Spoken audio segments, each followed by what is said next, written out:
Bienvenue dans l'univers d'Annie Deschênes, /powerful, mes émotifs, émotives favorites et favoris. Donc, vous le savez que je suis thérapeute en relation d'aide, que je suis spécialisée en fait dans l'accompagnement des émotifs, des émotives, à apprendre à se connaître, à communiquer clairement dans nos relations, à se comprendre, à s'arrimer dans toutes les dimensions de notre existence. Bref, le développement du comportement humain, c'est ma passion. Et aujourd'hui, je vais répondre à la question de Jacinthe qui m'a demandé, en fait, Annie, est-ce que l'hypersensibilité s'est diagnostiquée au Québec? Donc, quelle excellente question, Jacinthe. Merci de l'avoir posée. Premièrement, le terme hypersensibilité, sachez que lorsque je l'utilise, c'est vraiment pour qu'on comprenne, qu'on se fasse une image claire dans notre tête de quoi on parle. On ne parle pas d'une banane, on parle d'une pomme. Donc, l'hypersensibilité, ce n'est pas un mot reconnu scientifiquement, et ça, je tenais à vous le dire tout de suite d'entrée de jeu. L'hypersensibilité, en fait, c'est une traduction anglophone de Highly Sensitive Person qui a été élaborée, en fait, par le docteur Helen Aaron en 1996. Donc, c'est assez récent dans l'histoire de la science et de la psychologie. L'étude de ce trait caractéristique inné, parce que c'est inné, qu'est la haute sensibilité. Donc, le vrai terme, Jacinthe, c'est la haute perception, la haute perceptibilité et la haute sensibilité. Donc, qu'est-ce que ça veut dire en termes québécois bien clairs? Ça veut dire que, premièrement, ce n'est pas un choix, ce n'est pas un caprice non plus. Ce n'est pas une dysfonction et ce n'est pas un trouble de la santé mentale, la haute perceptibilité, pas dans les dernières recherches scientifiques. En fait, c'est inné. On vient au monde avec cette faculté de ressentir tout avec profondeur, avec acuité, avec intensité dans tous nos sens. Donc, ce n'est pas juste émotionnel, la haute sensibilité, ça peut être physique, hein, on peut avoir les tissus qui grattent, les lumières trop fortes, les bruits qui nous agressent. Ça peut être également au niveau de l'ouïe, donc ça peut être tout ce qui est très fort, bruyant, violent, ça peut être au niveau émotionnel, donc tout ce qui est film d'horreur, ça peut nous blesser, ressentir les émotions des autres, percevoir l'énergie quand on entre dans une pièce. Ça peut être une activation cognitive très intense, très accrue. Donc, on est capable de développer des dons de clair-connaissance, clair-sentience, clair-audience, clair-voyance également. Donc, tous nos sens sont en herborescence. On ressent tout fois 1000. Et ce qui est hyper intéressant, Jacinthe, c'est que quand on comprend que ce trait-là de la haute perceptibilité, ce n'est pas un choix, on comprend que notre manière d'être est différente des humains qui ne sont pas hautement sensitifs. Et les dernières recherches, les derniers chiffres qui sont sortis, en fait, ça tournerait autour du 30. Ça veut dire que 30 d'hommes et de femmes, de garçons et de filles, donc environ 15 chacun, parce que ça, c'est une fausse croyance de penser que les femmes sont plus hautement perceptives que les hommes. C'est tout à fait faux au niveau scientifique. Donc, 30 de ces humains hommes-femmes-là sont nés avec ces caractéristiques-là. Donc, ce qu'il faut comprendre, Jacinthe, c'est qu'on fait face à un 70 d'humains qui n'ont pas les mêmes composantes que nous, qui n'ont pas la même manière de fonctionner, d'être, de penser et d'agir. Et donc, c'est vrai que c'est difficile de se faire comprendre.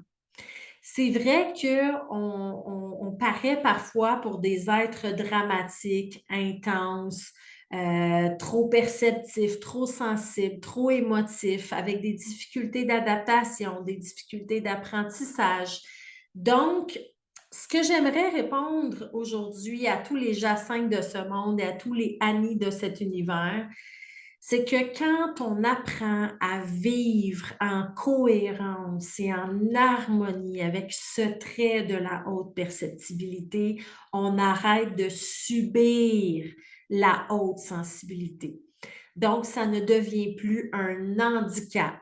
d'être hautement émotif, mais ça commence à devenir une force parce que je ne peux pas m'imaginer fonctionner dans un monde conçu pour un 70% si je fais partie d'un 30%. Je ne peux pas voguer à mes occupations d'une manière comme tout le monde si je ne suis pas consciente des enjeux et des défis qu'implique la haute sensibilité, parce que c'est vrai qu'on a des défis et des enjeux. C'est vrai que je ne peux pas me lever le matin puis terminer ma journée dans la même énergie qu'une personne qui n'a pas ce trait-là parce que je vais devenir dysfonctionnelle. D'ailleurs, j'ai créé une série vidéo gratuite là-dessus, Jacinthe, que tu pourras télécharger. Je vais mettre le lien dans ce live-là.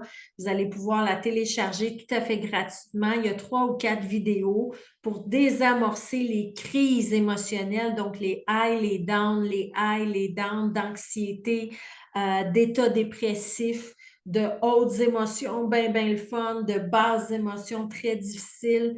Donc, ces espèces de vagues émotionnelles-là qui habitent notre univers quand on est hautement perceptif, c'est tout à fait possible de les désamorcer quand on comprend l'enjeu de la surstimulation, entre autres, et qu'on comprend l'impact de l'envahissement sur notre système nerveux.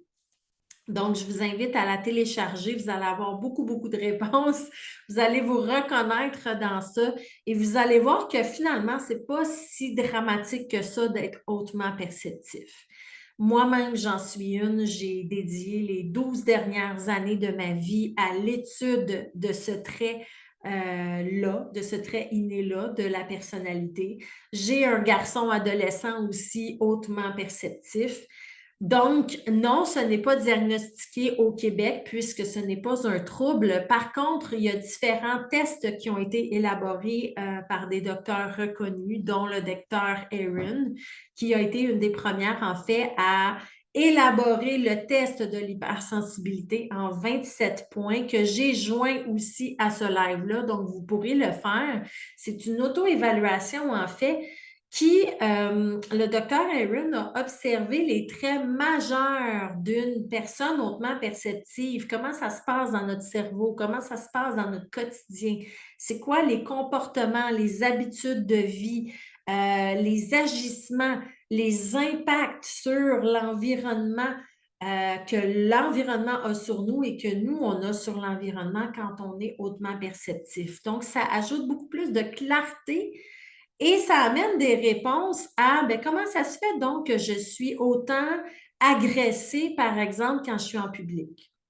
Parce que je ressens l'énergie de tout le monde, parce que ça peut créer de l'angoisse à l'intérieur de moi, parce que je peux me sentir prise au piège, totalement dépourvue de mes capacités. Je peux me sentir fondre comme neige au soleil quand je suis étourdie par trop de bruit, trop de son, trop de lumière, trop de gens qui parlent. Ça peut épuiser, user mon énergie. Ça peut être, par exemple, un enfant comme mon fils, hein, quand il était tout petit.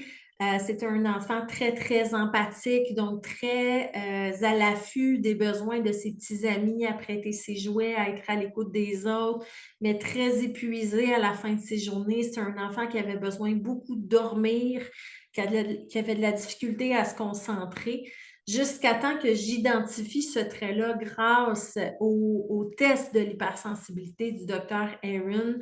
Donc, ma manière d'éduquer mon garçon, ma manière de vivre ma propre vie, ma manière de vivre mon métier de thérapeute aussi, c'est sûr que ça va être ajusté en fonction de ma nature hautement sensible pour éviter justement ces fluctuations émotionnelles-là, ces fluctuations énergétiques-là. Et d'ailleurs, dans mes programmes Powerful, j'accompagne plusieurs hommes, plusieurs femmes et j'en ai une cette année, une maman qui s'est inscrite pour mieux comprendre son garçon de 5 ans. Puis, c'est fou les progrès dans la communication et dans l'accompagnement de l'éducation parentale que ça crée quand on comprend comment on fonctionne en tant qu'être hautement perceptif. Donc, Jacinthe, la première chose que j'aurais à te dire, c'est instruis-toi. Éduque-toi à comprendre ce trait-là. Tu ne peux pas vivre ta vie comme tout le monde parce que tu n'es pas comme tout le monde. Tu es unique et Tu es belle avec ton émotivité, ta belle sensibilité, ta belle sensitivité. Et ça, quand on comprend comment bien fonctionner dans une société, dans un 70% qui n'est pas comme nous, ça devient absolument savoureux de voir ce qu'on apporte avec notre belle profondeur, avec nos dons naturels de clairvoyance, clairsentience, clairaudience, avec cette capacité que nous avons à ressentir l'invisible, avec notre grand cœur, notre grande empathie. Donc, de savoir doser ça, ça nous permet de magnifier ces talents-là. On est venu au monde pour ça, hein, pour ramener notre magie, notre profondeur, notre beauté de cœur et d'âme et d'être dans nos relations. Alors, à tous ceux et celles qui écoutent cette capsule-là, qui ne se sentent pas compris, qui se sentent de trop, qui se sentent à part, qui se sentent isolés, qui se sentent blessés d'être fortement, intensément émotifs, je vous dis, ne perdez pas espoir. Ne perdez pas espoir, instruisez-vous à la place à comprendre ce trait-là et vous allez rapidement vous rendre compte que c'est non seulement faisable d'être fonctionnel dans nos relations et dans la société, mais que ça devient absolument savoureux. Et c'est ça ma passion, moi, c'est de vous voir ouvrir grand vos ailes, voir vos yeux pétiller, vous voir prendre votre place, d'être fier, d'être des artistes nés, des intuitifs nés, des créateurs nés sur deux pattes et d'honorer votre nature sensible. Donc, je vous invite à télécharger gratuitement la vidéo gratuite pour désamorcer les crises émotionnelles et les fluctuations énergétiques. Et je vous recommanderais d'aller lire en fait tous les travaux du docteur Helen Aaron, du docteur Bianca Acevedo. Également, vous allez trouver plusieurs ouvrages sur le marché maintenant, hein. Le sujet est de plus en plus abordé dans la psychologie. Donc, allez voir également, le nom m'échappe, mais je vais le mettre dans les liens pour les hommes particulièrement. Le livre s'appelle The Sensitive Boy. Très bon ouvrage en anglais à lire si vous êtes un homme hautement perceptif. Et je vous invite en fait à vous instruire sur ce trait, à aller voir vraiment comment vous fonctionnez et vous allez comprendre bien des choses. Vous allez voir que ça peut sembler une malédiction à première vue, mais ça n'en est pas une. Et je vous invite d'ailleurs à vous joindre à mon univers, à vous abonner à ma chaîne YouTube et à toutes mes plateformes de réseaux sociaux. Je donne énormément de contenu gratuitement et souvent, il y a des programmes, des formations avancées pour ceux et celles qui sont prêtes vraiment à plonger dans l'univers de la haute perceptibilité, qui veulent magnifier, empuissancer leur vie. Ça me fera plaisir d'être là pour vous. Alors, Jacinthe, merci pour ta belle question. Je t'invite à regarder les autres vidéos de cette chaîne-là, puis je te dis à très, très bientôt. Merci à toi, mon émotif, mon émotive préférée, d'être à l'écoute. Je te dis à bientôt.